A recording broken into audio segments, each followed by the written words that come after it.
So we'll start with Heather, if you'll introduce yourself. Oh, Hey everybody, my name's Heather Landon and I have been researching the paranormal for close to 30 years and doing residential investigations for the last year with my team out here in Vegas, and just looking forward to help you guys answer any questions you might have. we have Steve Dills, if you could say hello. Hey guys, I'm Steve Dills. I am the director of my own team in the Central Virginia area. We've been investigating for just over a decade now, and a lot of the same things. We do private cases where we go out and help folks. We do public investigations where we help locations fundraise, the whole 9 yards. And Linda. Hi, I'm Linda Hillard. I've been part of a team here in Oklahoma for 15 years. We do residentials. We also do local establishments for fundraising and businesses. And very passionate about this topic and here to answer questions. Thank you. Alex. Hey everybody, my name is Alex Matsuo and I am the founder and director of the Association of Paranormal Study. I'm also an author and YouTuber and podcaster on all things paranormal. I've been doing this since I was 16 years old. I'm not going to say how many years that is because then I'd be aging myself. And yeah, I'm really excited to be here and to answer any questions you all might have. And Amanda. Hi guys, I'm Amanda Paulson. I'm a solo female investigator. I used to be on a team. I've been into investigating for over 12 years now. And I run the blog Pretty Effin' Spooky. Great. And Mr. Jim. Hello, I'm Jim Winter. I'm the founder and director of Transcendent Paranormal Society out of Dubuque, Iowa. I'm the new guy. I've been doing it for about 3 years, but I'm very passionate about the field and constantly learning and excited to share whatever I can with you guys. Thank you. And my name's Philip. I'm sure you all seen me before. And if you could look up each of our panelists and like their pages, like their teams, that would really mean a lot to us because it's all about sharing and care unity. So if you could do that, I would love it. So we're going to get right into it. Steve, what is an intelligent haunting? What's your definition of intelligent haunting? So for me, an intelligent haunting is going to be something more that is able to interact with you. Something that, a spirit that when you go to a location, you can have almost a conversation with. Just the same as we're talking right now, we're interacting right now. It's, a spirit that is aware of us and can communicate back and forth, whatever that medium might be. It could be, a lot of people like to use flashlights, EVP, the whole, anything that a communication can be established where you can essentially talk.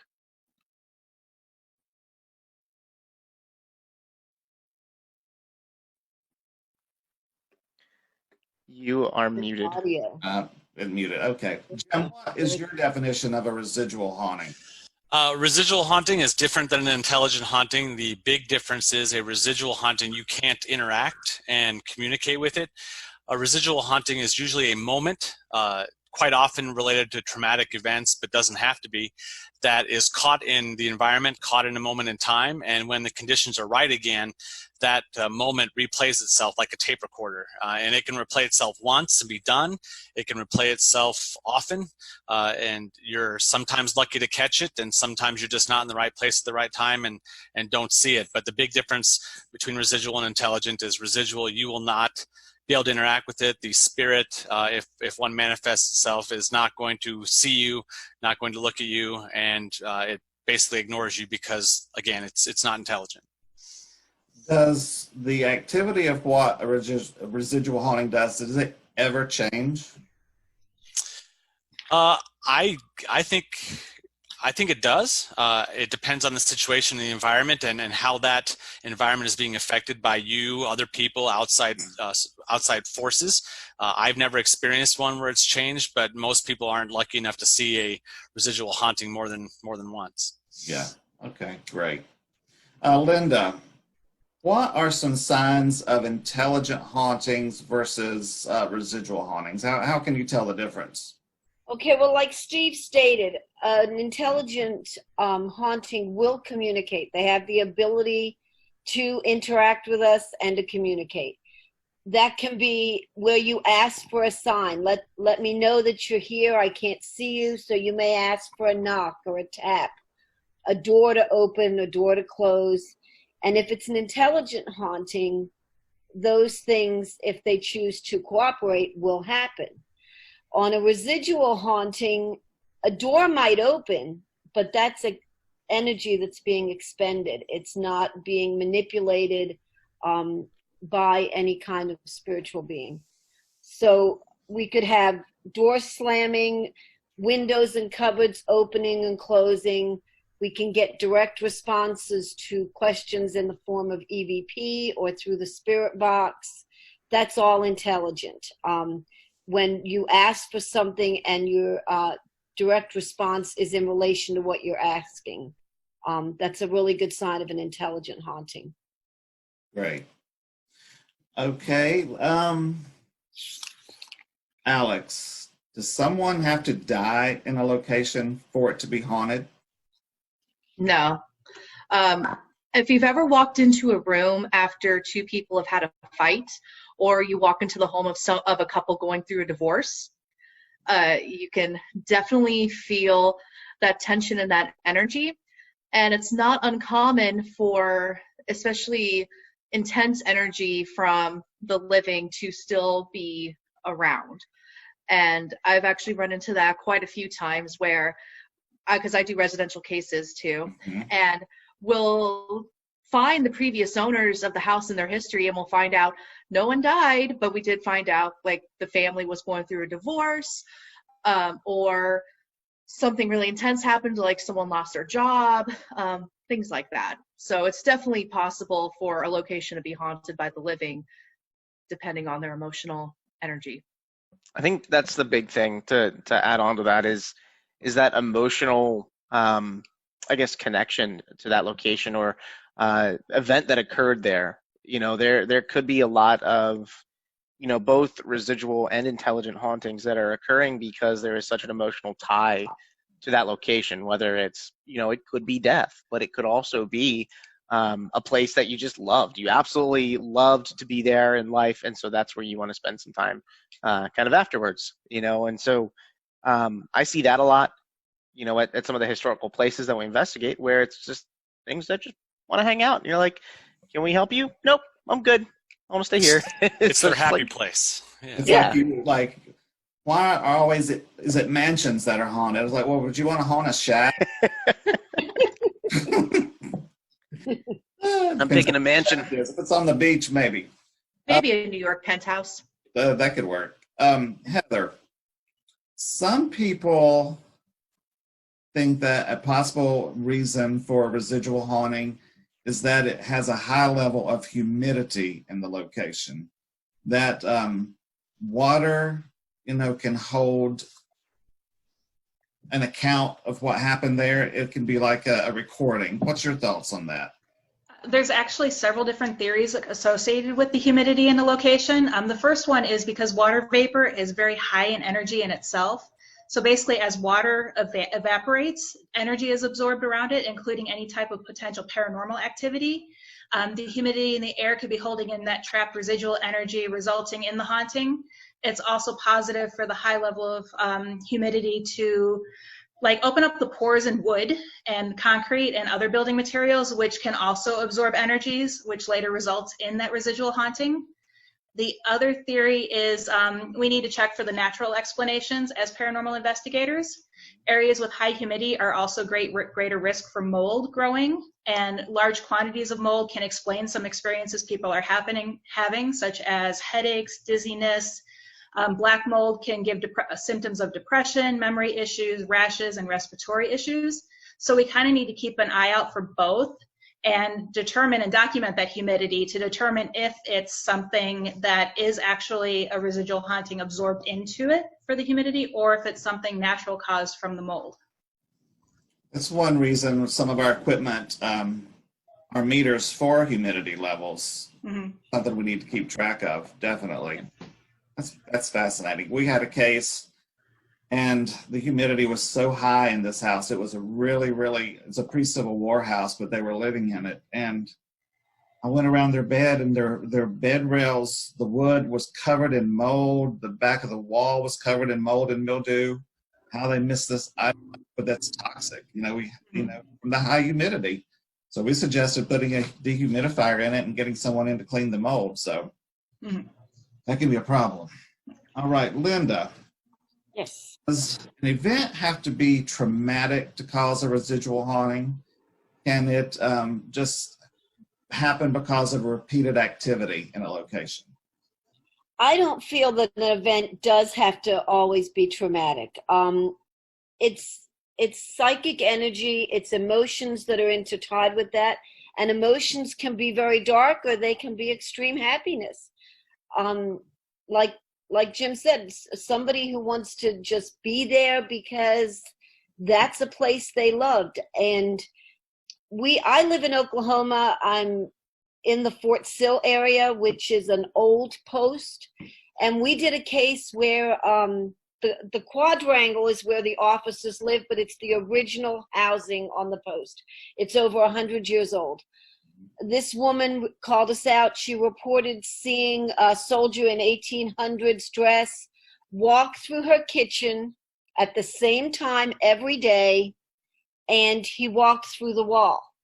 Well, he walked through the wall because the original home did not have the extensions that the military had added on to accommodate officers' families in later years.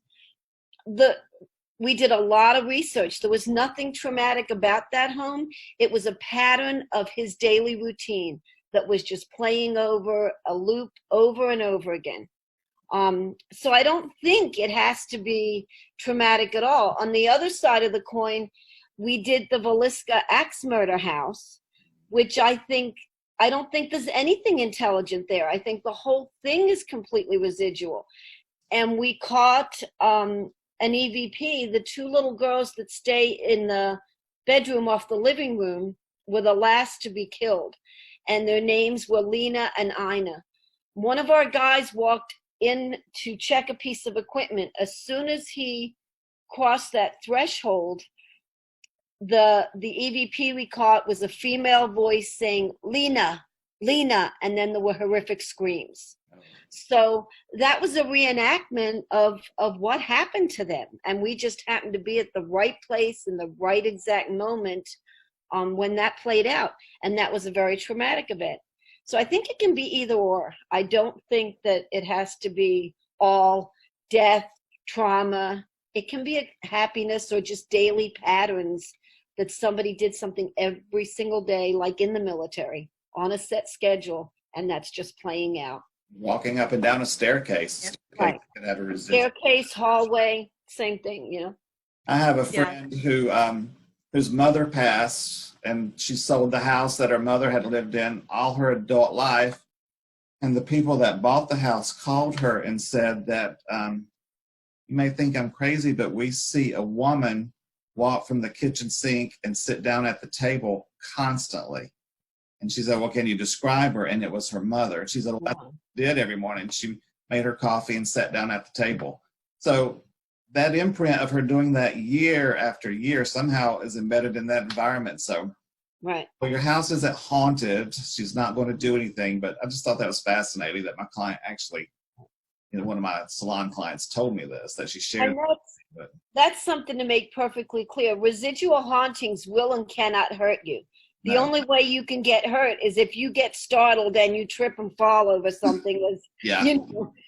They don't even see you, recognize you. They just do what they did their whole life.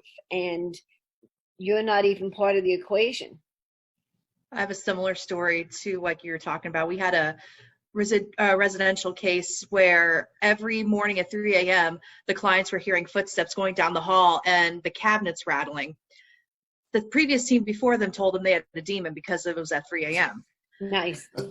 So we get there. That's what this group is for, to disprove these horrible people. Yep.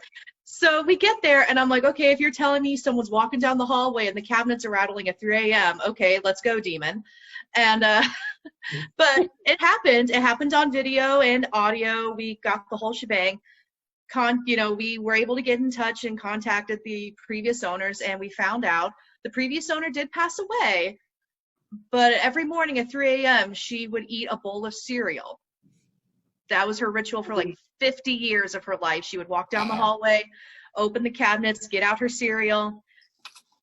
3 a.m. to 3:15, she was enjoying her cereal for 50 years.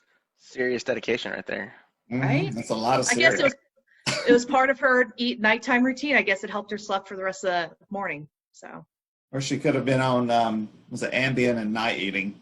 Was it the same cereal for the entire 50 years? I don't know. I didn't ask. Oh, I'd like to know. Alex, that leads into the next question. Can a residual haunting fade away after years? I think so. I think it can lose its power, gumption, its momentum. I think if there are events that are kind of feeding into that energy over and over again, I think the best example I can think of is Gettysburg, where that energy is constantly being recycled and pumped into the system or into the environment, where I don't think that residual energy will ever really go away regardless of that traumatic event. But there's reenactments every day. There's people telling those stories. It's like for a normal residential case or a abandoned building down the street, if no one's living in the house, is it still haunted? If there's no one there to experience a ghost or the residual energy. So I think it does lose a little bit over time. I don't know mathematically or scientifically how long that is, but they say energy isn't created or destroyed, it just changes form. So that's my thought. It just dissipates into something else. That's like someone says, well, why don't we see Roman gladiators, in Rome all the time? Because that's like, think of that horrific traumatic death. If something's going to haunt something, it'd be a gladiator getting its throat ripped out by a lion. But maybe it's just dissipated over the years. Who knows? Maybe there were gladiator ghosts 3,000 years ago. Who knows? And no one noticed. No one knows now.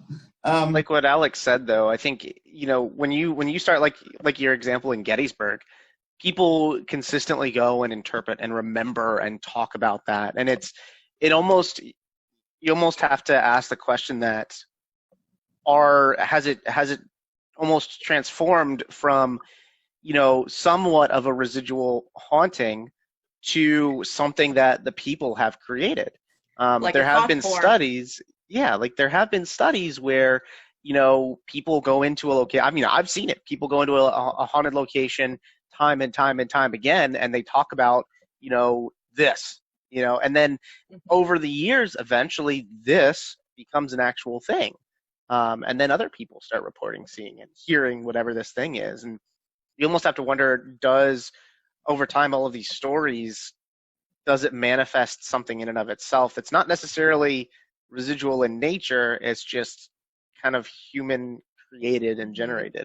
That's one of our classes down the road is going to be tulpas and thought formed. Oh my gosh. To discuss just that. So that'll be on the calendar later. Spoilers. That's a great topic. Jim, what are some ways that you interact with intelligent spirits? What's some techniques and tools you use? Well, we're big into being a scientific group where we try and use really good equipment to try and document communication. So our favorite is probably using a couple K2 meters where we ask it to light up one or the other, yes or no questions. We've had great success with that. Similar with the flashlight test, where you can put out 2 flashlights and have them light one up to answer yes or no. We don't tend to buy into that one as much because it's much easier to manipulate a flashlight head than it is a K2 meter. So we tend not to use that one as much. We can ask it to make other equipment go off, EDI plus meters, REM pods, other devices that we have, we'll use that. Spirit box sessions, Necrophonic and the Spiritus apps for the phone. We've had good success with that. And we're very, I should say, we are very particular when it comes to reviewing that evidence and picking things that are legit. If there's any question at all of what's being said, we throw it out. So when you're talking live at the moment, if it's something that the spirit box or the app says and 4 or 5 people respond to it and repeat what they just said, we tend to use that as a communication device and have had good results with that. There's the old-fashioned way, which investigators used to do before there was equipment. Ask for a bang. They give you one. You ask for it again for confirmation. You can communicate that way. You can also do burst sessions. That's something we like to do, where you record for 2 or 3 minutes, listen to that tape back in real time, or just after you did the interview, see what the spirits are communicating with you, and that can help guide your questions as you move forward and help your communication with those spirits. Here's something I learned. I had someone taught me that when you ask, knock on the wall, can you repeat what I did? That twice is a coincidence, 3 times is a pattern. So always knock 3 times or ask for something in 3s.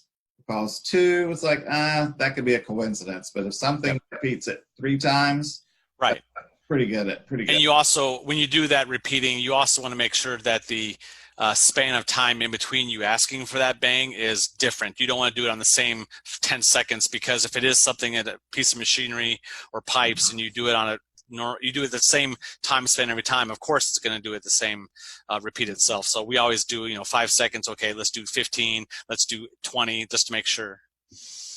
Yeah, and the flashlight method, there's a lot of controversy over it about heat transference and the connectors and everything. I mean, I use it, but I narrow it down a lot. I have a blue flashlight and a red one, and one has yes on it, one has no on it.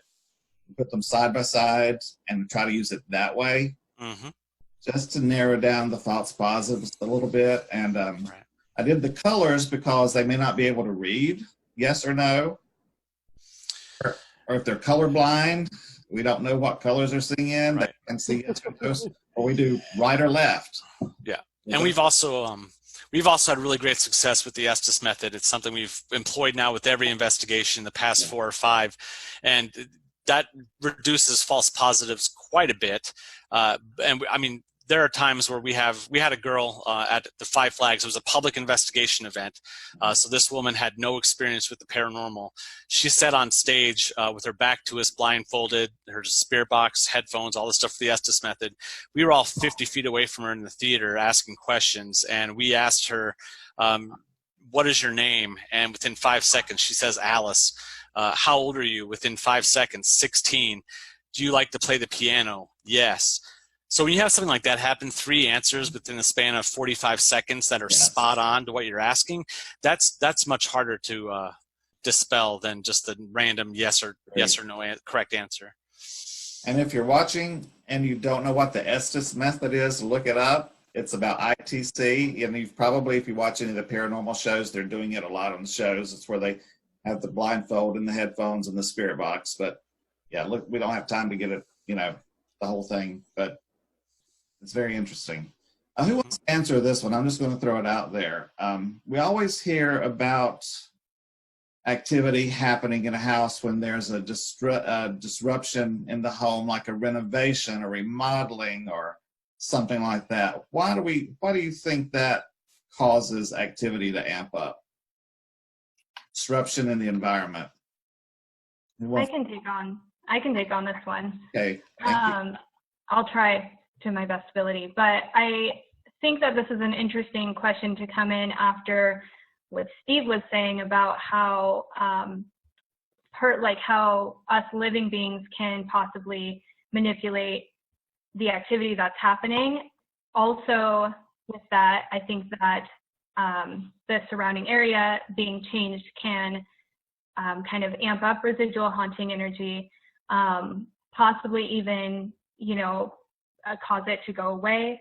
But because the residual haunting is, this is my theory, I guess, but because the residual energy is kind of imprinted upon, say, a house or a building or a hallway, if that is renovated and changed, it might, cause that area that the residual I don't know what I'm trying. Sorry, I lost my train of thought a little bit, but A renovation would release that energy.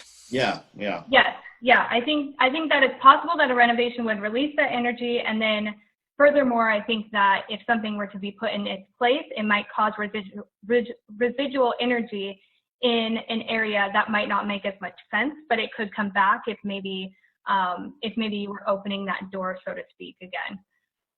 I think you're dead on, because I'm part of the board of a historical tavern, one of the oldest operating taverns in America, and we recently took on a new restoration project where we're restoring a bar that was in the tavern. It had turned into, at one point, it actually was turned into restrooms when another set of people owned it. And so we're actually in the process of removing all of that, turning it back into the original bar that it was. And so we're in the midst of ripping out walls, putting up, it was actually a cage bar, so we're reinstalling the cage and this whole thing. And we're starting to get activity that in past years of investigating, we have never seen. We're seeing a lot of different stuff occurring, and it's not even just like in this one room. It's the entire building has almost shifted. It's everything that we're experiencing right now.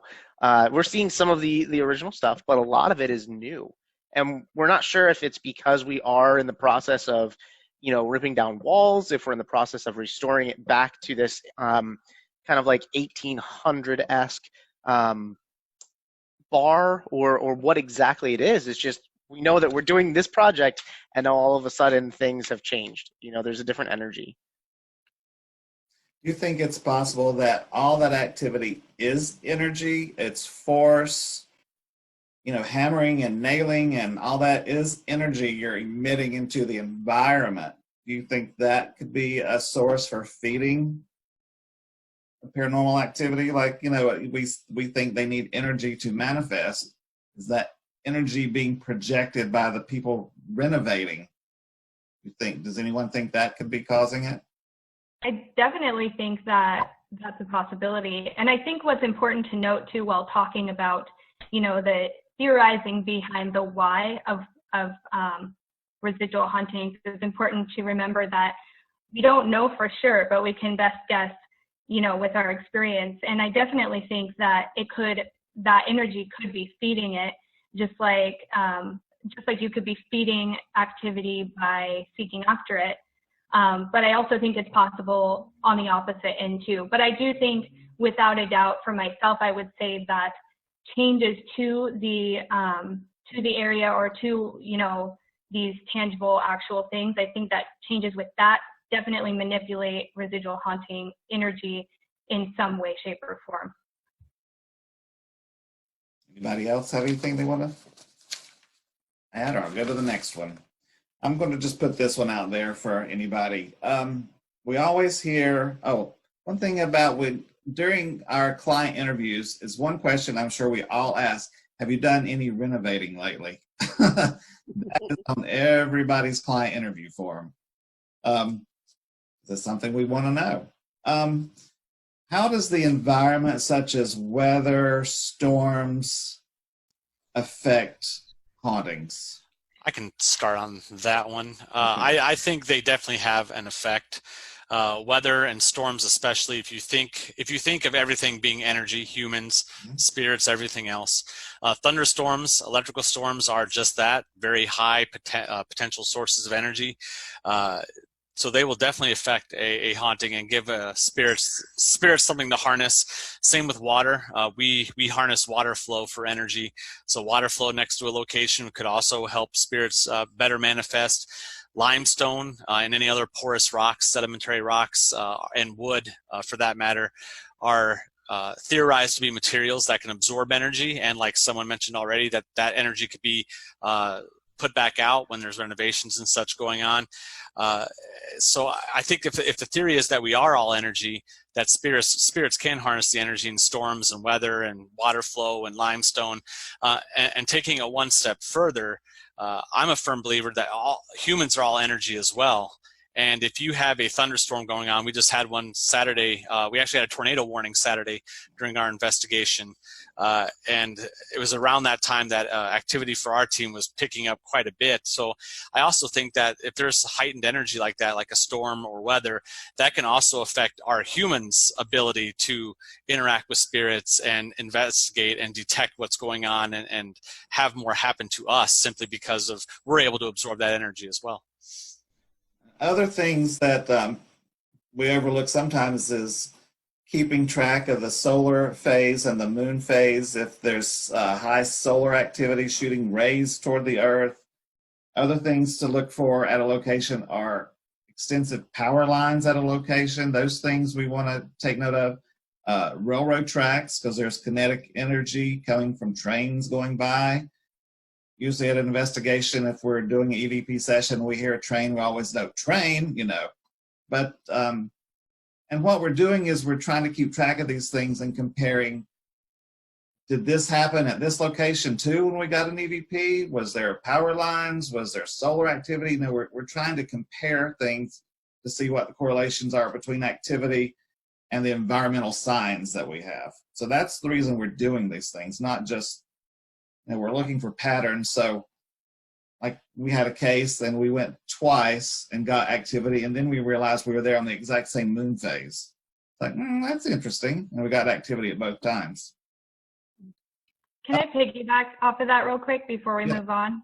I think it's also interesting talking about different external factors like thunderstorms and different types of like hard metal materials and things like that that cause like non-ionizing radiation that also cause EMF detectors to go off. So I just want to note that that's also why it's really important to take base readings of your area, and like you said, to notate every single factor that could be playing into the activity, because while it might be kind of pumping energy into the activity, it might also be giving you false activity or false readings because of those factors.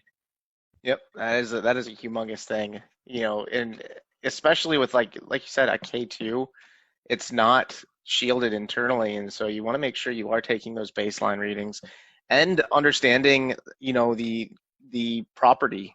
We were at a residential case recently, and there's a power line that runs right over the house, and behind it is a strip mall, and so we're getting like lots of EMF. There was an addition to the house, and so the original part of the house is older, and a lot of the wiring wasn't grounded. A lot of the, even like the power strips, the lamp that sits right next to the bed where they're experiencing things, that's not grounded, and all of that is going to really contribute, either if it's, something that's going on in here or actually is paranormal, it is either feeding it or creating it. We talk a lot about baseline readings, and for those who are watching who are new and don't really know what baseline readings are, Steve, what baseline readings do you take? And if anyone else has anything to add, jump in after him. But I want to explain to those who are listening who don't know what baseline readings are. Sure. So the first thing that we do is we always walk through the property and do an EMF sweep. Basically, I'm looking, from the floor to the ceiling. I'm checking to see if there is any EMF consistent, not just like random. EMF is electromagnetic field.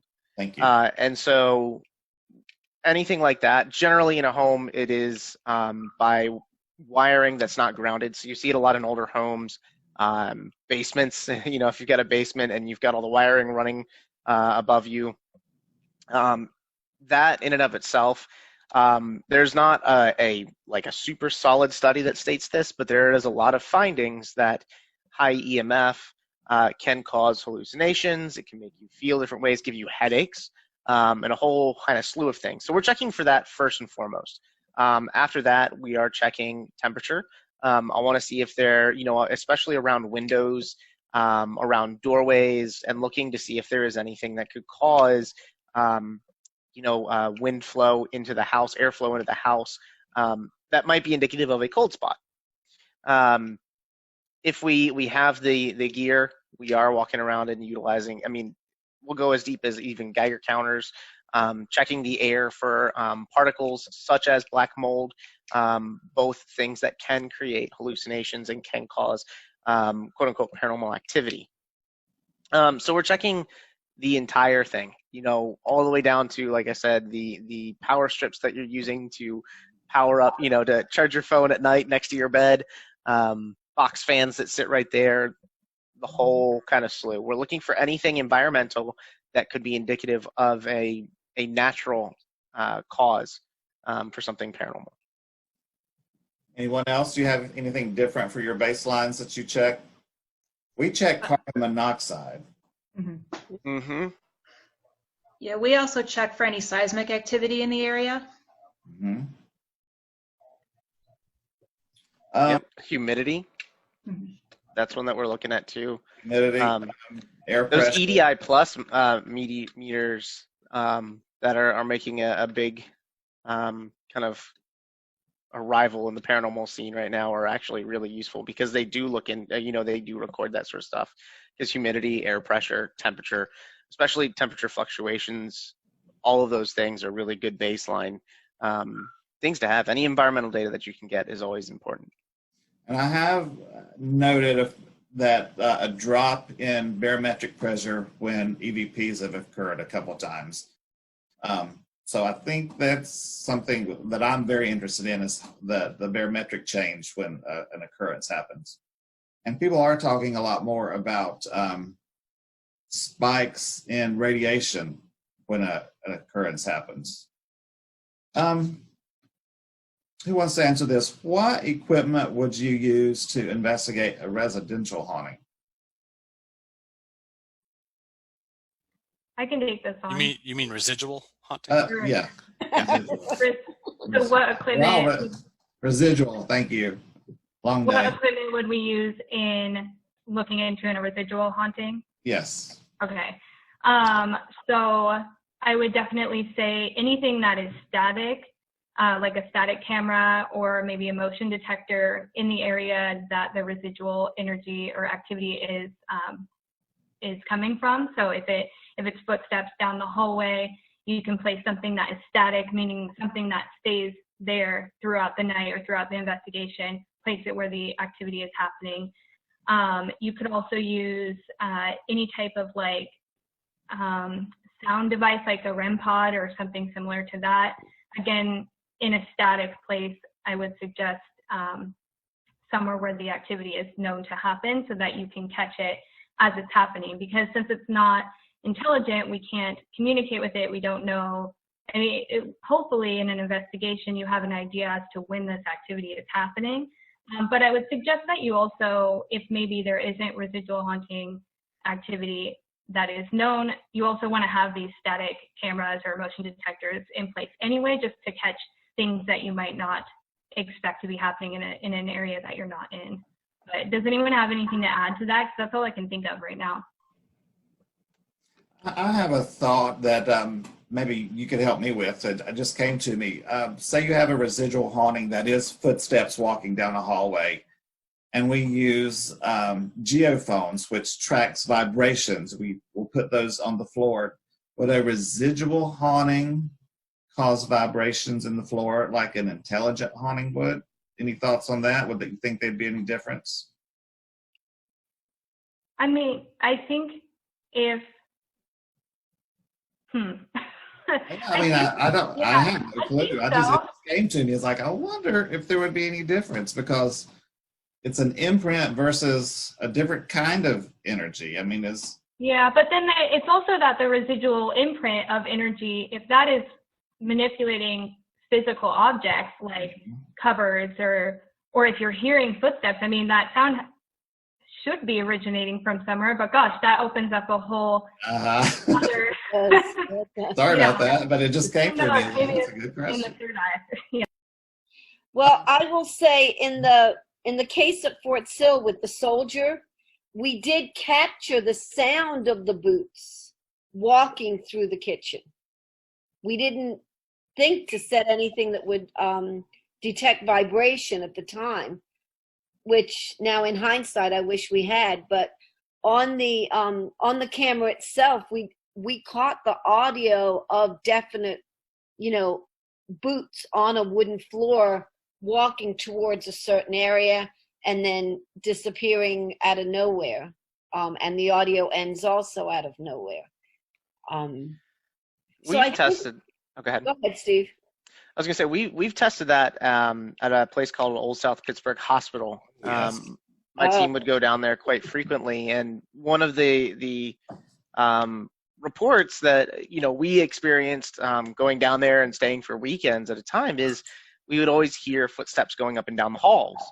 And so it was always around the nurses' station, which would make sense because all the nurses, if you know any nurse, they're literally on their feet 24/7. And so we actually set up a number of K2s, millimeters, EMF detectors all the way down the hall, all on one side of the hallway, and then we lined it on the other side of the hallway. So we've got kind of the right-hand side and the left-hand side, and it would be funny because you'd start to hear footsteps, and then you'd see the K2 meter on the right-hand side, one after one after one after one, all the way down the hall. That energy is moving, and then you'd see it kind of turn around and come back, one after one after one, all the way down the hall. That was amazing to actually see that. We did a similar thing at the Old Park Hotel using periscopes, and we had about 10 of them set up if you've ever been to Dan and Connie's place, is a long, long hallway, and exactly the same thing, one after the other, within 1 to 2 seconds, they continually lit up till the end of the hallway. Now, we couldn't hear anything, but something was passing through because they were lighting up and nobody was in motion. We were all maybe to the back of them, 10, 15 feet, just watching. So my next question is, can sounds and voices be residual and not intelligent? I think they can, like in the axe murder house. That was a replaying of what happened to those little girls. It had nothing to do with any of us in the house. It was just a replaying of their story, of their moment. And that EVP was as clear as I'm speaking to you. So I think yes. I second that. There's a place here called Henricus Historical Park, second English settlement in America. And it's not uncommon for us to record the sound of musket fire. And it's isolated to, in and of itself, we're not getting any screaming or any talking. It's just all of a sudden, we audibly hear it coming from in the fort itself. And we're in there, so, we pick it up, or we pick it up on an EVP, and we don't audibly hear it. To me, that's something that's more residual. It's not trying to interact. It's just that noise of a musket fire. And it makes sense knowing the history, the context around kind of fighting there and what that meant for those people. It makes sense. It makes sense that you'd hear something like that because that was probably so ingrained, defensive and trying to survive kind of the frontier. Yeah, and sorry, can I jump in real quick with that? Yeah, absolutely. Agree with everyone, because there's a location here that I go to often, and it's just, you hear the sounds. It's more of a museum now, but you can hear, I'm assuming it's like a residual attachment to the artifacts, because you walk into the section and you can hear pickaxes like they're working in a mine. And it usually occurs at the same time every day when we're there. I was investigating a pre-Civil War house, and everything was quiet, and I got an EVP that said, "Go pull the flower." And I'm like, what the heck is that? We weren't asking any questions. It was just, "Go pull the flower." And I'm like, okay, that's a new one. So then I realized the person that had built the house owned the grist mill, which made flour out of wheat. Flour. And I looked up the term, "go pull the flour," means go get the flour from the grist mill. That, to me, was a residual EVP. And I also got "don't shoot," but that's here's one. Can intelligent hauntings be dangerous to us?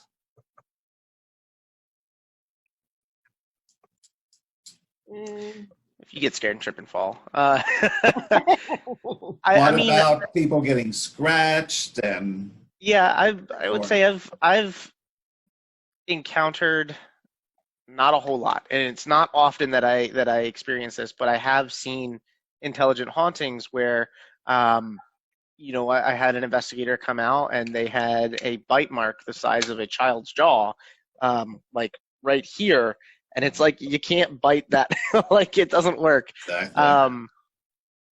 At the time they didn't feel it. It was once they got out of the building that they noticed it in the light, and they're like, huh, that's interesting. I have had reports of people getting pushed, touched, but I think it's more of a startling thing.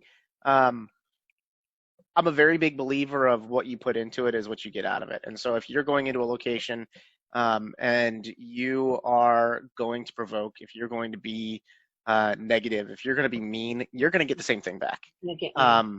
Yeah, you're going to get some nasty things. If you go in there with a positive attitude, positive intent, you are looking to communicate and talk and kind of learn their story, I think that's what you're going to get.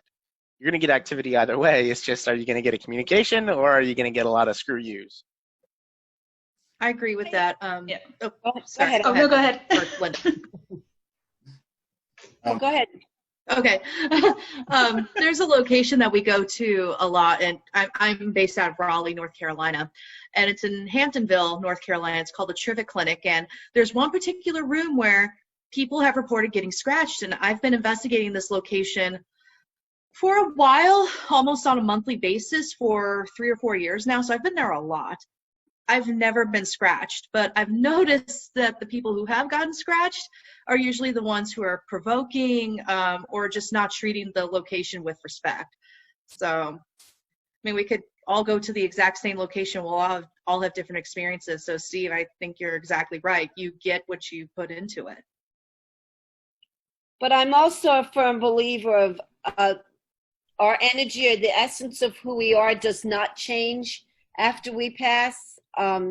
If you're a kind and gentle person in life, you're going to be that way after life. If you're a miserable, mean, angry person, then you will be that after death. And we were at a place, and one of our team members is the sweetest. I've been investigating for 10 years. I've never heard her provoke. She will actually get on other people and say, they were once human too. They deserve respect just like we do. And I was behind her, so I witnessed it. She didn't slip a foot or anything. She was pushed and literally fell down a flight of stairs. And when we went back and listened to the audio, you hear her falling down the stairs. And then at the very end, we get a ha-ha. Well, that's terrible. So that to me was like, yeah, you do have to be careful, because sometimes you can run into something that is not very nice. Most times, no, not at all. But the odd time you can. So I think we do have to have our guard up. Yep, and I think that's a big piece of knowing a location, doing your research before you walk in there, because while you can't always be sure of what you're walking into, it sure does help if you try to dive in as much as you can. There is a location here that very similar. We did our research. We knew that there was an owner of that property that was not a nice guy. And we knew that going into that location. And sure enough, there he was. He was the kind of person and spirit now that he actually tried to scare my investigators and ended up running one out of one of the rooms that he was in which case he actually twisted his ankle. And so that was not fun for him. But yeah, you do have, however you are in life is how you are in death. So you're going to see some pretty miserable folks on the other side sometimes. Right. And I also personally believe that it has to do with your personal belief system. I know over the years I've been doing this, in the beginning, I used to be afraid. Like, am I going to get pushed? Am I going to get scratched? And I would get tripped and pushed and all of that stuff. But the more I started believing that I couldn't get hurt, it's happening less and less. So I really do truly believe that if you believe you can't get hurt, chances are you won't. But if you believe you can get hurt, you increase your chances of going in and getting hurt. And some people don't know if they can get hurt or not, and so they're on the fence and they get hurt. Mhm. Where we hear a lot about, do I need protection when I go to investigation? Do I need to ground myself? And that, depends on what you believe. I mean, if you don't believe you're going to get hurt, I know there's some nasty spirits out there. I've encountered a few and have been grabbed and punched once, which I was not expecting. But so you do need, in my opinion, you do need to be careful, because when you go into a residential investigation, you don't know what you're going to get. Whereas a historic location, you've done the research, pretty much what's happened at this location. But when you go into someone's home, you don't know what they've done. Have they been in the basement with candles and a Ouija board calling up Satan from hell? I mean, you just don't know. So you always have to keep your eyes open. But we've gone through all our questions.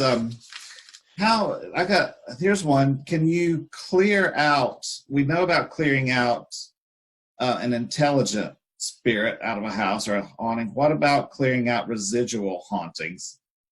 Anyone's thoughts on how you would go about getting rid of a residual haunting? Has anyone had to do that? We've never had to do that, because most oftentimes residual hauntings they are what they are. They're not threatening. People aren't scared by them. They might be alarmed, but they're not scared. And because it's something connected to the environment, I don't know if you can really remove a residual haunting unless you do something to alter the environment in such a way that it no longer has that trigger or that play button to go ahead and go. But I've never known any instance where anybody has said, well, after we explain to them, well, this is residual, nothing to worry about, they're like, well, I still want it out of my house. So that hasn't happened with us. A lot of times we'll do like energy clearings, which may be anything from like prayers or smoke cleansings, or smudging or sage. We use the terminology smoke cleansing.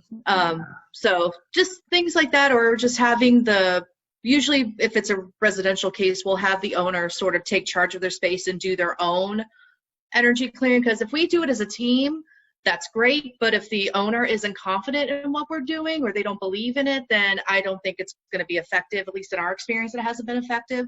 So for me, I think it's a little easier to clear the space of residual hauntings, and sometimes the owner just needs to clean the house too. That's been a common thing. Yes. Have any of you had to do a clearing of an intelligent haunting? Have you ever been asked? How did that go, Heather? There we go.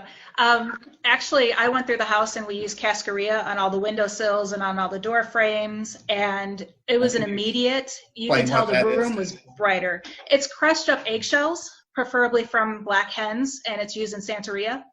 Santeria. And and you do it around the perimeter of the house as well. And the minute I did her master bedroom, where most of the activity was, it was like the room, someone turned on multiple lights. It just literally lit up the whole room because it felt better. Anyone else? I'll say something real quick. All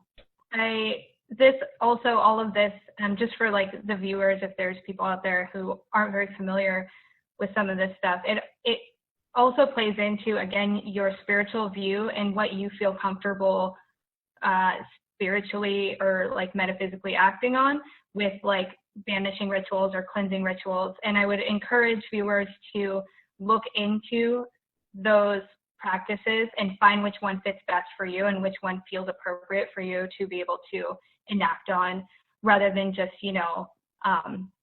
everyone just using sage, or whatever. There's lots of different methods to clearing the energy of a place that I would just encourage viewers to look into what works best for them.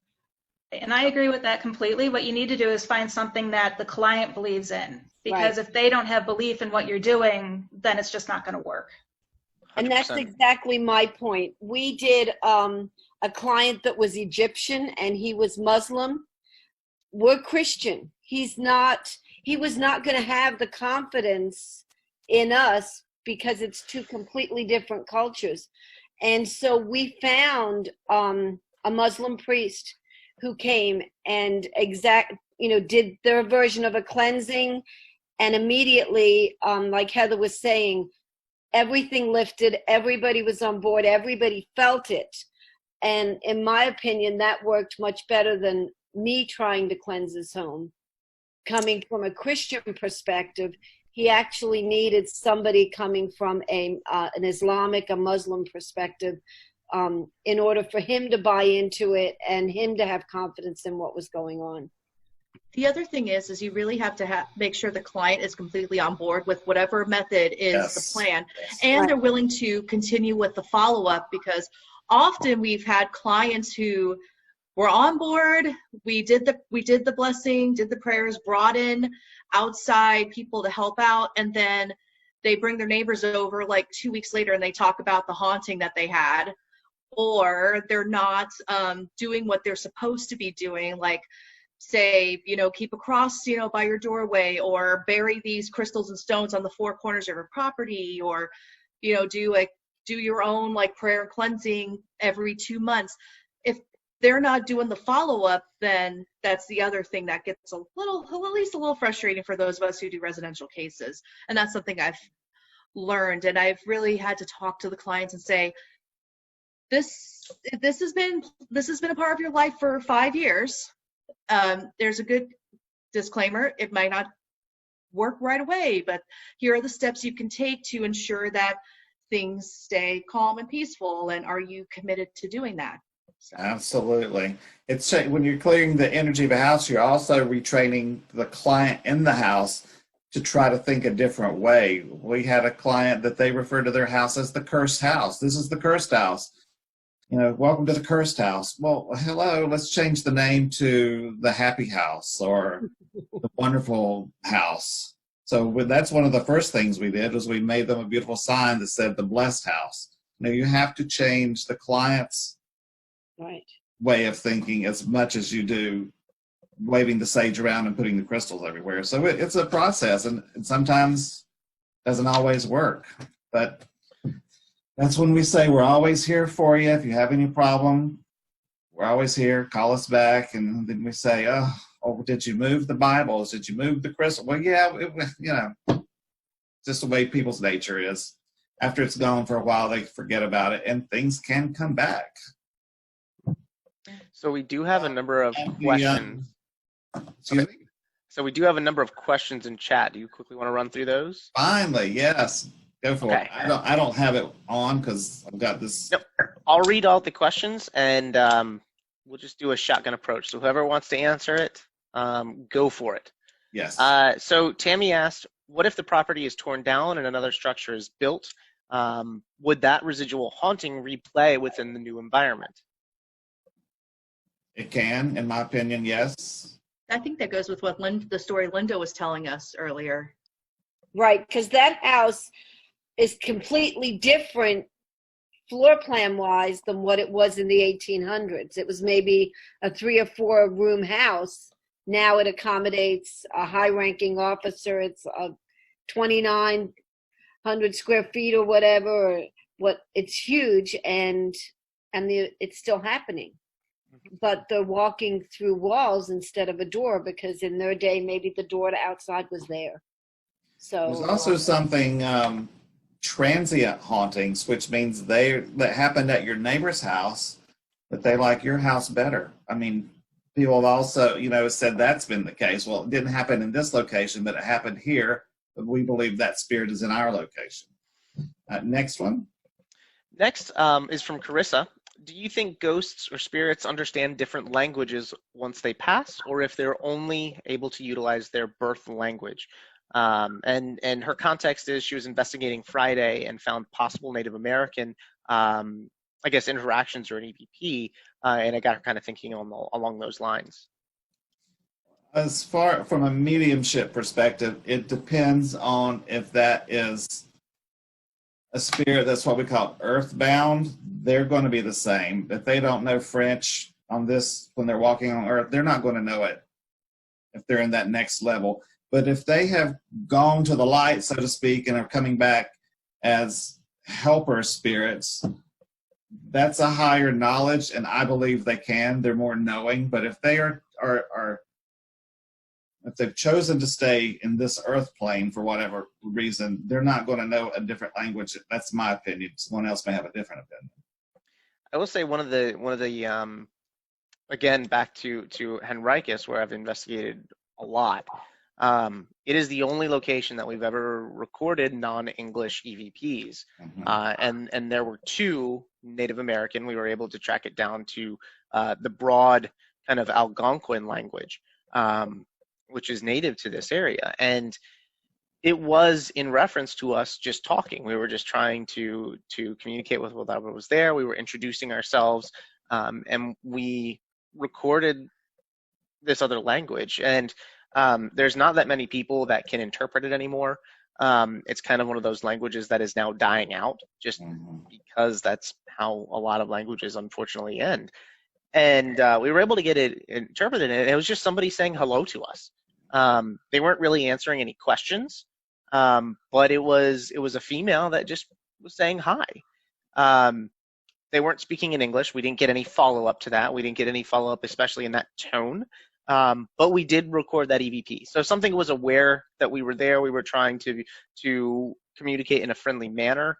But I don't think we were able to fully kind of extend that bridge of communication and really have a conversation. Well, to back up Philip, we did a military museum, and they had this one room, and it was called the Liberation of Dachau. And they had a lot of artifacts from when Dachau was liberated. We were speaking English all night. We got nothing, absolutely nothing. I started to pray in Hebrew, and the activity started popping. Meters started going off. Equipment was going off. Because I think it was because I was, praying in their native language and what the vernacular was, as opposed to people speaking in English. They would have understood German, they would have understood Hebrew, but not necessarily would they have understood English. Exactly. All right. Another question from Carissa. Do you think residual hauntings could turn into intelligent hauntings or vice versa? If it's an imprint of an event, I don't think that can turn intelligent. In my opinion, I think it's the DNA of what happened is what it is. And I agree. I think it's more what we manifest with, like, investigators going to a certain location constantly. I think, like Alex said, or in Gettysburg, where the memories, everything's reliving. Yeah, we're feeding into the residual energy, but are we not manifesting something that's coming from our energy? And that may be interpreted as intellect, but not residual. Residual is an imprint, like a movie tape playing over and over, and nothing can interfere with that. Well, that reminds me of the Philip experiment too. So speaking of like thought forms and tulpas, where this group of people met once a week for, it took a while. I mean, we're not talking, this was like a month. It wasn't a month-long project. It was like years, where this group of people created their own ghost. Exactly. So those videos are on YouTube. It's a fascinating experiment for anyone watching. Look up the Philip experiment. But I kind of agree on the idea that, residual is, to me, it almost is like, it sounds weird, but it's almost not a spirit, if that makes sense, because it is something that's just replaying. It's like you said, Linda, like watching a movie. It's not going to change if you close the door. It's just going to walk right on through it. If you, like, to answer a former question, if you tear down the building and put another one back up, it's not going to change its path just because you have a new floor plan. And the other way around, I don't think I've ever seen anything where it's intelligent that kind of turned into residual. It always seems to be intelligent, and then it stays that way, or over time it just kind of moves on, either to another location, crosses over. But I've not seen it where it would just kind of like, all of a sudden it just turns into a broken record. That's another question, interview question for clients is, was there any buildings on your land prior to the house you're in now? You know, was there other buildings there? Did you build on top of another piece of property? That's always something that we investigate too. Any more? Yeah, we got a few. Another question from Carissa. Isn't it possible that living humans are adding energy to residual hauntings? I think that was kind of answered in our past question. So I'm gonna move on. Mike is watching the stream, and he asked, "What about this EDI Plus that everyone is all crazy for in the field? What are your thoughts on it?" Jim wants to answer this one. I'm a big fan of it. We have one. It measures change in temperature up or down, barometric pressure, humidity, EMFs, and it's a geophone all at the same time. For us, it's been an extremely valuable tool, and the reason why it's a plus is because all of that information you can record onto a memory card and download it to your computer, run it on a program, and you can map out your entire 5-hour investigation and see. And you can also mark on the EDI Plus meter if you have something happen. Go ahead and mark that. It'll notch it on the recording. So when you download it, you can see where you notched that, all the different variables and how they changed. And to us, that's very valuable. We can use that to line it up with audio recordings, other things, and see, okay, when an EVP happened, the barometric pressure went down, the temperature went up, so on and so forth. So to us, it's been an extremely valuable tool. I love it. I love mine. And EDI is Environmental Detection Instrument, for anybody that's wanting to know what that means. I personally think it's a game changer. I know another team that has kind of some funding from some big universities and folks. They have been using data loggers for quite some time. Unfortunately, data loggers can be very expensive. It can be hard to get your hands on, and it can be even harder to get the application or the software that kind of deciphers the data that is being collected. The EDI Plus and the EDI are both very they're in the right price range for people to utilize and deploy. And like Jim said, it is phenomenal because you're not just sitting there and you be like, okay, I just saw a change in temperature, or I just saw a spike in EMF. It's recording all of that data for you, and so you can go back at the end of your evening and really sift through and understand what's occurring. Some of the coolest things I've seen are where you can analyze your data and see that you get a spike in EMF as right before an EVP. Or you'll see a spike in something, whether it's a drop in barometric pressure, and then all of a sudden something occurs in the room. It is invaluable. Biggest tip: don't move it. When you set it down, leave it where it is, because if you start moving this thing and you shake it, it's not a K2 meter, it's not a Mel meter. It's going to record all of this, and it's going to change the pressure, and it's just all of your data is going to be waste. So set it down and leave it. Next, go ahead. Jim mentioned geophone. A geophone is another word for vibration detector. It will light up depending on how intense the vibrations are, which like detecting footsteps and things. Okay. All right. Dan asked, what is the best app to use on a tablet or cell phone with a speaker or portal type device? App as in ITC? Application, like something on your phone. Like an ITC app or? Yeah. Any app that you can download. Well, go ahead, Philip. Go ahead. Okay, we use again. We don't use them very often, but we have the Necrophonic on my phone and the Spiritus app on somebody else's phone, and those were created by someone who is in the paranormal field and has put a lot of research into them. Those are basically apps that are like a spirit box, so take out all the static, but they're still open to interpretation, and you still have to be very careful how you interpret what's being said in real time. And when you go back to review the evidence, you have to be very careful what you pick out is showing to the client. And we are, to a fault, very, very selective in what we pick and share with the client. But it's just another tool that we can use, and the debate is still out on whether those are actually legitimate tools or not to use, but we've had success with those. The phone is not designed as a environmental detection instrument. Right. I mean, so like ghost hunter apps and all those things, no, those are No. entertainment. Now, ITC apps developed specifically for communication.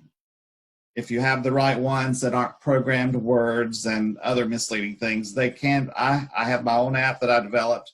I use EchoVox. I trust it. I've used Spiritus app. Those things can be very useful, but to use your phone as to, you know, an EMF detector, no. There's too much going on in here and interference with signals and Wi-Fi's and all that. That no, they're fun, you know, but no, not for a serious paranormal investigator. Do not be going around with your phone looking for EMF. That's so meta. Now, the Well, I paranormal puck is an instrument that will Bluetooth the information to an iPad, so you can watch the readings of the puck, which does, I think it does temperature, EMF, kind of like the EDI, but you can carry your tablet with you and watch what's going on. But that's all. Now, for me, I use the EchoVox a lot. And again, this is an experimental device application. The purpose of it to me is not it has no place to me in residential cases. If I'm working with a client, there is no place. I will not be deploying it. I will not be utilizing it whatsoever because it's experimental. But I do like to utilize that, especially in an Estes method situation or setting where I can't hear the questions that are being asked. I am only relaying what I hear. And even then, it is very contingent upon me hearing whatever it is. Because for those of you that have used the EchoVox, you know it can be a pain in the butt to listen to sometimes. Yes, it can. I also, another big thing, and I always tell this at our events, audio recorder. Just every phone has audio recording capabilities. I have heard some phenomenal EVPs off of a cell phone. They might not have the large kind of frequency range that a Zoom or an Olympus or Sony audio recorders have, but I have certainly heard EVPs off of them that are just as clear. And then on the other hand, I have seen people, and I don't particularly have too much issue with it, utilizing mobile devices, tablets and stuff as a data logger. Yeah. They do have geophone capabilities. They will detect vibration. I have seen them, and again, I've seen them used for EMF. I wouldn't recommend it because the phone in and of itself is generating electricity. From an electromagnetic field, perspective, it is, if you are utilizing it and it's not in airplane mode, you get a text message, it's kicking off. Or if somebody likes your post on Facebook. So, but I have seen it utilized in a data logging kind of situation, and it works well. It's just you have to deploy it properly. Same with the EchoVox and any app that you use. If it requires an internet connection, I wouldn't trust it. Yeah. Airplane mode all the time. If you have a device that you can pull the SIM card out of, pull anything that would be able to register GPS, get it to the internet. I always try to pull those things out.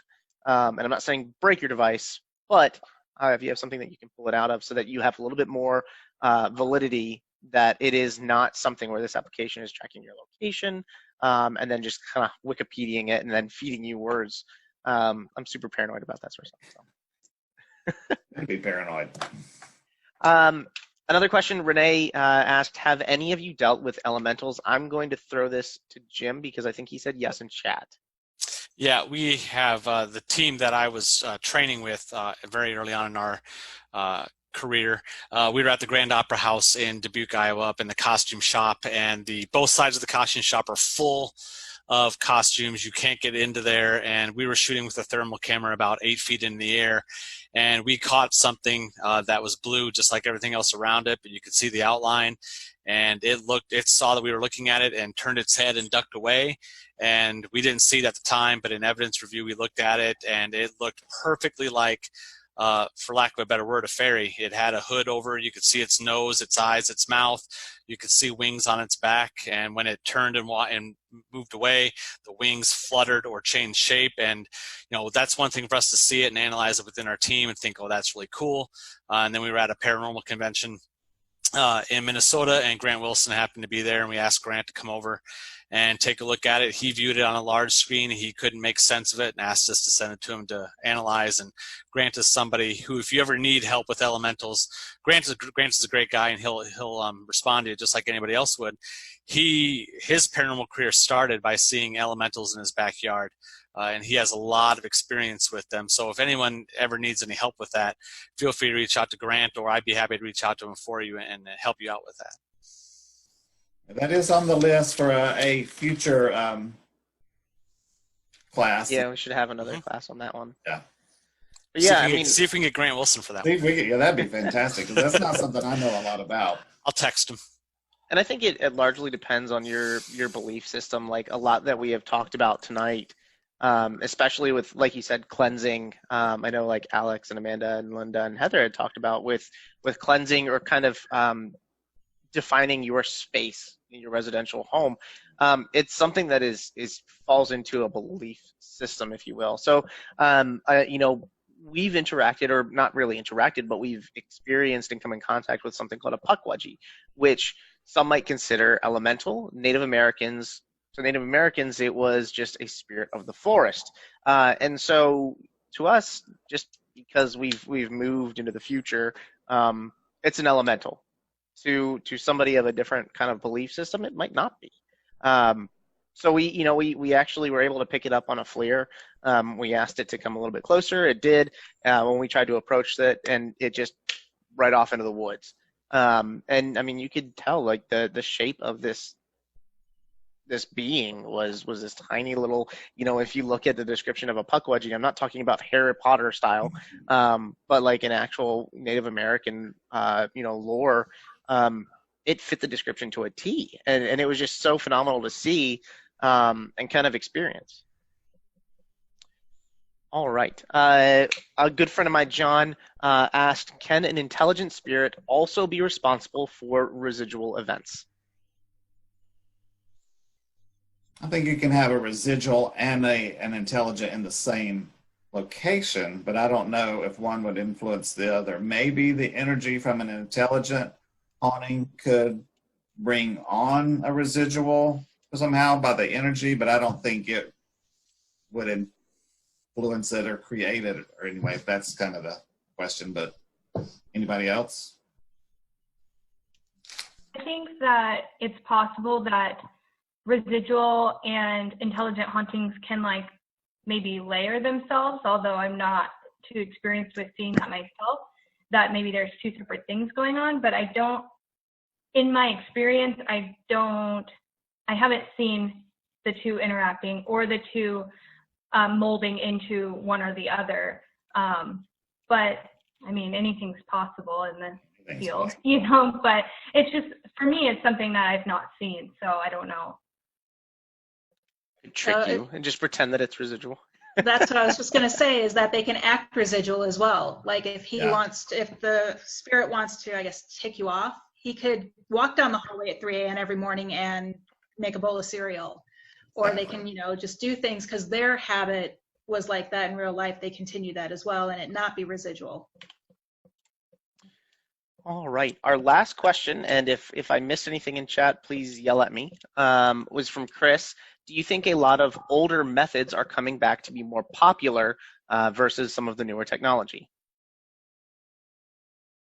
Some of the older methods are inexpensive, which if you don't have a lot of money can be very handy, like using bells on strings and hang on doorknobs, or using talcum powder and laying an object on it and come back and see if there are any tracks in the talcum powder, those type of things. But we love technology, and the more we advance in technology and knowledge of quantum physics and things like that, I mean, I love anything that lights up and rings and dings. So, but the old methods have a place, and we need to know about them before we move forward. I mean, I think we should know where we come from before we get ahead of ourselves.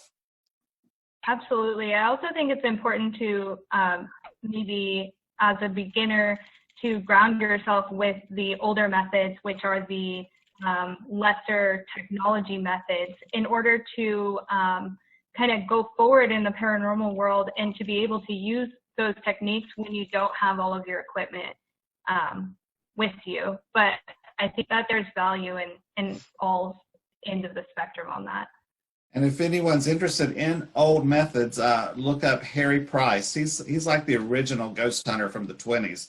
I did a lot of research on him, and I contacted the Harry Price Library. They were very nice and sending me pictures of his equipment, and it's just fascinating some of the things that he used. That, you know, he would put objects in a room and duct tape it, and put cameras on trigger wires, and you know, the tape would let him know if anyone had been in the room to manipulate any of the triggers that he had set out. You know, some of those old school things. But now we have night vision cameras and DVRs. We don't have to do those things. But it's fascinating to see what they did before they had EDIs and K2s and all those fun things. But Harry Price, he's a great one to research on. There's a lot of great books about him too. So I'd suggest if you're interested in the old methods, look him up. I personally think that a lot of the old methods heavily should heavily weigh in today's, I guess, investigation methods. There are locations that I investigate where if you go in there with a K2, if you go in there with, you know, some new technology, and it's, you know, it's box that lights up and it makes noise and it makes sound, you got to think you're trying to communicate with somebody that, you know, may not have ever seen a flashlight, you know, and so something like that could be considered a weapon. It could be harmful. It could, you know, it's something that is not, I guess, comfortable for that spirit. And so, you know, there are locations where we go into and we utilize those old methods, you know, tap on something, we'll bring an item like a bell or something like that. And we get activity and interaction in those manners. And it's essentially just kind of replacing some of the things like light the K2 meter up, light the EMF detector up. Instead, ring this bell, you know, do something. Because that's a comfort thing. You know, I feel like on top of that, you kind of go into these places and you kind of build a relationship and you build that comfort level and that trust. And you might over time be able to deploy new equipment, something that lights up, something that makes sound. But I mean, it could be scary. I mean, consider the technology, you know, it's almost unfathomable to believe, you know, that 100 years from now, there's going to be technology that we can't even fathom that investigators are going to utilize to investigate. And we're going to be, you know, expected to use this new technology that we can't even think of right now to interact with people. I'd be more comfortable with a flashlight. Saying. So, you know, I think there is a lot of weight in kind of those tried and true methods where you remove the complexity. On top of that, you remove the complexity and the questions, like ghost apps. You know, I've seen those horrible radars where it's like, oh, there is an ancient ghost 2 feet in front of me right now, and you're like, nope. But it removes that complexity. It removes the questions. It gets it back to its very most basic form, which is human interaction and an emotional interaction. Well, we use the old-timey bells that you know, like at a front desk, you hit the top of the... We use those. We use candles, like placing 3 candles together and numbering the candles and say, can you manipulate candle number 2? You know, those types of things. But one pet peeve I have are watching live streams and people, you know, be in a 100-year-old house and say, can you touch the REM pod? I was born in 1842. I don't know what a REM pod is. You know, explain these. If these are intelligent people haunting these places, explain things to these people. These things will not hurt you. That we would like to communicate with you. We want to learn from you. Explain what, you know, this K2 is. Explain these things. They will not. That's my thought on equipment and investigating. What these and I agree, Philip. I always demonstrate the actual equipment while I'm saying, this is a REM pod. Look, I'm touching it. It will not hurt you. It's not hurting me. When I touch it, the lights light up. Try to come at it from a perspective where they probably would be scared to death. What the heck is this? And so I physically go and manipulate it while I'm saying, it's not hurting me. I'm touching it. It's safe to use. please feel free to come and try. That we know Me of. too. And that's a big thing too, though, when you think about it. We don't know if it is harming them. No, I we don't. assume it doesn't. But that's another piece of it is try different things. I've read a lot of theories where infrared light is actually considered harmful to a spirit, and people see, and I've seen this where they're utilizing ultraviolet for lighting up, like night vision, instead of using infrared, ultraviolet, the other side of the spectrum, and they're getting a lot more visual activity. You know, why is that? Why does that occur? Is that something that is worth looking into? Sure. Is it also extremely expensive to look into? Definitely. UV is a heck of a lot more expensive. But you know, it's worth it trying out different tools, trying out different things. We don't know what, you know, just like all of us have our own preferences, there might be different devices, different things, different ways of and forms of communication that a spirit might be more comfortable with versus other things. Well, and something that what we do with our team is we dress up to match the context of the location. And sometimes we'll even hide our equipment under our clothing. I mean, we're all theater people too, so we know how to hide stuff.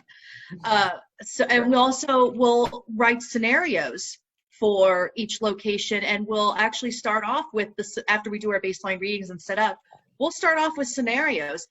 Like when we were at the Trivet Clinic, we had people dressed up as nurses knocking on the door saying, hey, you know, I'm here to assist you. And of course we do more research in the contextual language, because you can't say, hey, all here right now.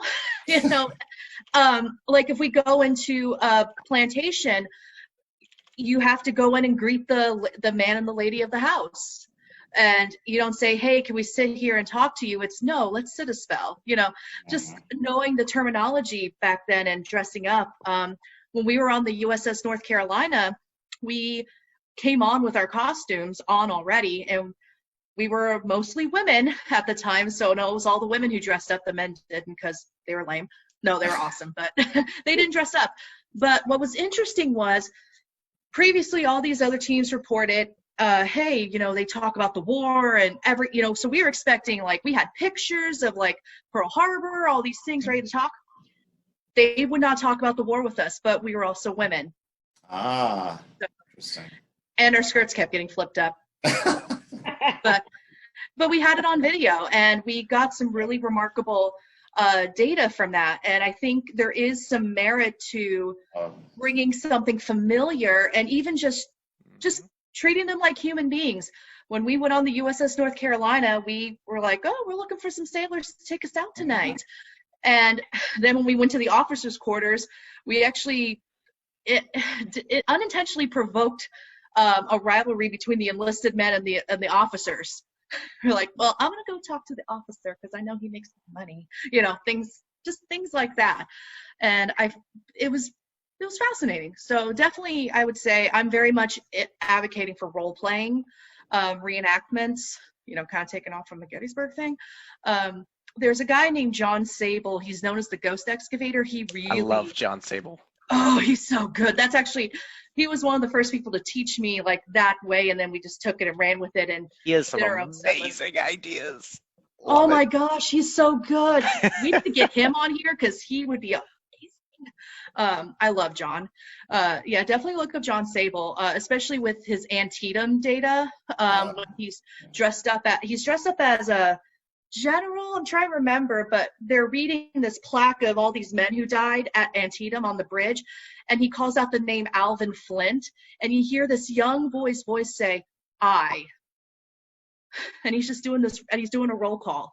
It's amazing. So, Steve, I'm so stoked you know who John is.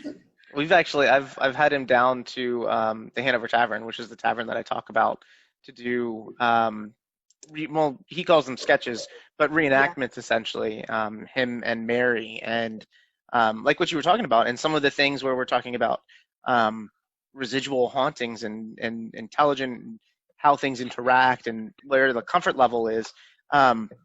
We did something very similar where John came in dressed up as a soldier.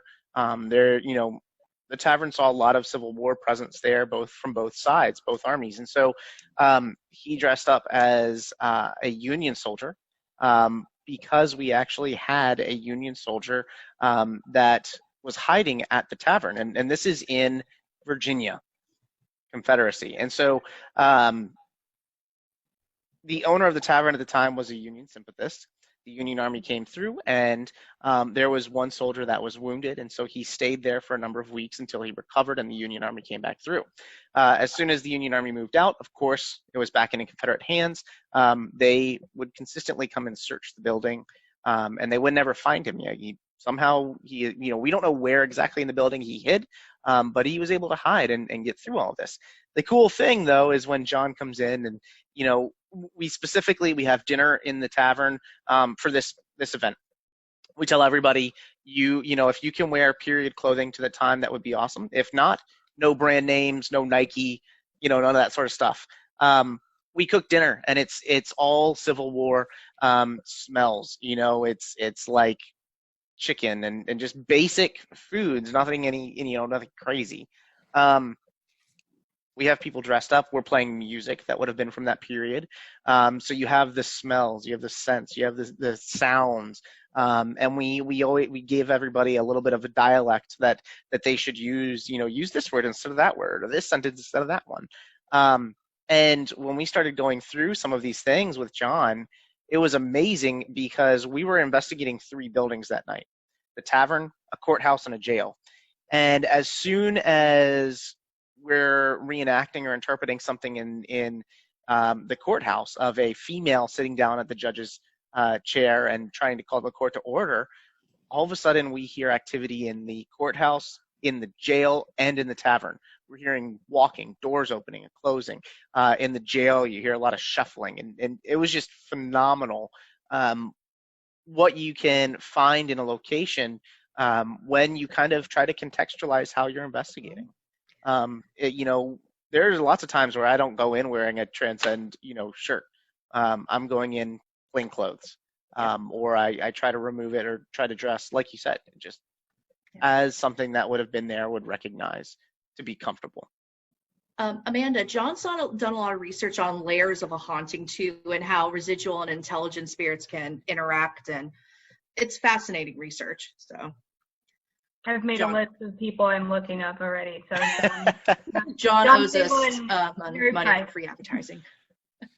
We're at the 1.5 hour mark, so I want to thank everybody for doing this tonight. I really appreciate it.